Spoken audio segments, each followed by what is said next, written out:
Hi, my name is Dr. Ross Hauser. Welcome to Caring Medical Florida. I know none of you want to have a neck like this. This was actually an x-ray sent to me within the last year from a colleague over in Europe, and it was one of the worst cases he ever saw. This is basically a 15-year-old, so if you can imagine being 15 years old and having this.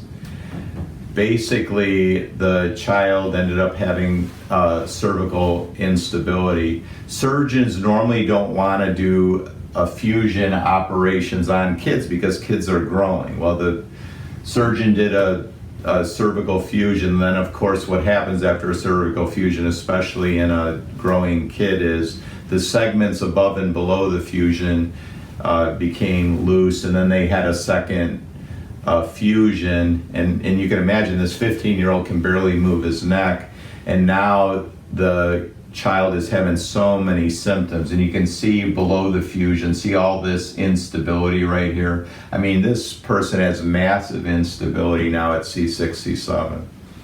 I know there's times where people need cervical fusion, especially if the spinal cord's getting compressed, like somebody has a fracture, they're in a car accident. Of course that happens sometimes.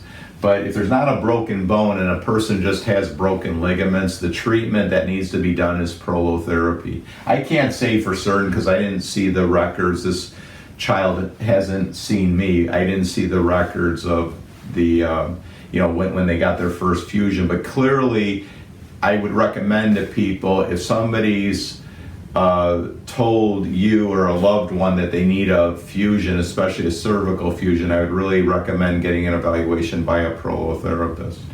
We do what's called a digital motion x-ray. And a digital motion x-ray is a scan that we do after the muscles are numbed to show the full extent of the instability. So the person is put through various motions of the neck, and we see the excessive movements of the bone,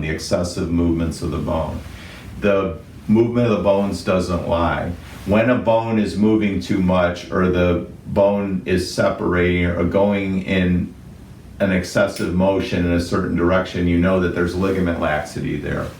The good news is ligament laxity is so easily treated by a procedure called prolotherapy. Prolotherapy gradually tightens the ligaments.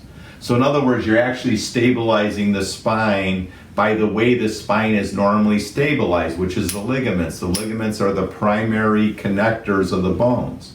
They're the primary stabilizers that control the motion of the bones. The way to get stretched out ligaments tightened is prolotherapy.